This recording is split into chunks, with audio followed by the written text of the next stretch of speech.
Welcome to AI for Everyone. AI is changing the way we work and live, and this non-technical course will teach you how to navigate the rise of AI.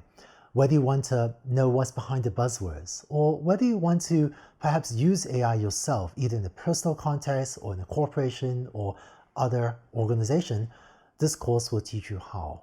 And if you want to understand how AI is affecting society and how you can navigate that, you also learn that from this course.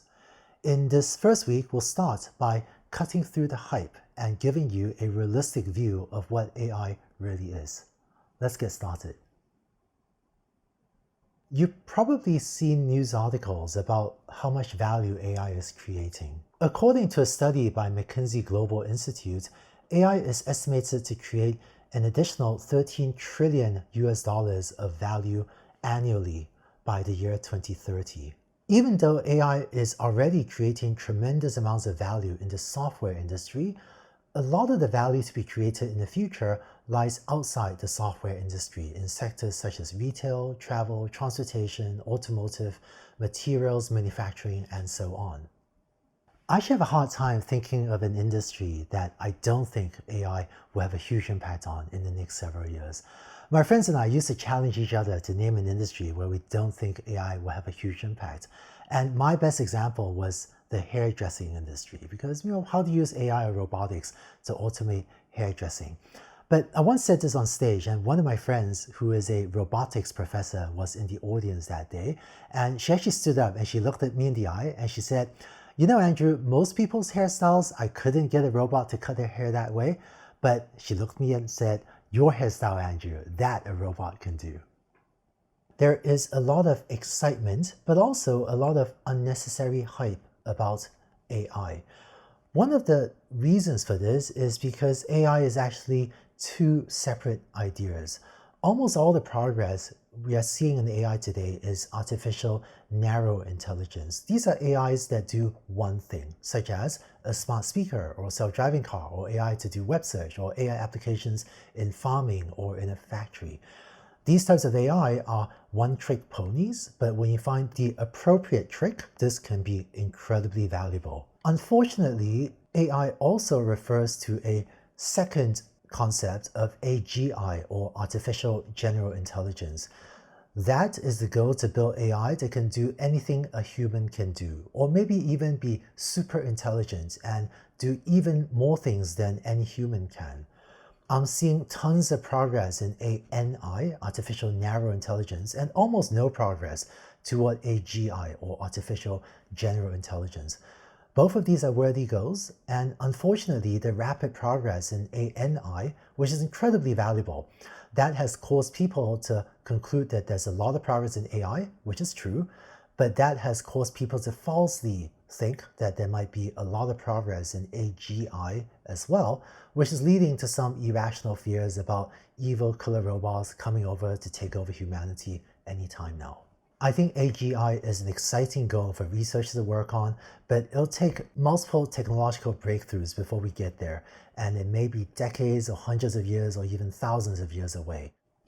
Given how far away AGI is, I think there is no need to unduly worry about it. In this week, you will learn what ANI can do and how to apply them to your problems. Later in this course, you also see some case studies of how ANI, these one-trick ponies, can be used to build really valuable applications such as smart speakers and self-driving cars. In this week, you will learn what is AI. You may have heard of machine learning, and the next video will teach you what is machine learning. You also learn what is data and what types of data are valuable, but also what types of data are not valuable. You learn what it is that makes a company an AI company or an AI first company, so that perhaps you can start thinking if there are ways to improve your company or other organizations' ability to use AI. And importantly, you also learn this week what machine learning can and cannot do. In our society, newspapers as well as research papers tend to talk only about the success stories of machine learning and AI, and we hardly ever see any failure stories because they just aren't as interesting to report on. But for you to have a realistic view of what AI and what machine learning can and cannot do, I think it's important that you see examples of both so that you can make more accurate judgments about what you may and maybe should not try to use these technologies for. Finally, a lot of the recent rise of machine learning has been driven through the rise of deep learning, sometimes also called neural networks. In the final 2 optional videos of this week, you can also see an intuitive explanation of deep learning so that you will better understand what they can do, particularly for a set of narrow ANI tasks. So that's what you learned this week. And by the end of this week, you have a sense of AI technologies and what they can and cannot do. In the second week, you learn how these AI technologies can be used to build valuable projects. You learn what it feels like to build an AI project, as well as what you should do to make sure you select projects that are technically feasible, as well as valuable to you or your business or other organization.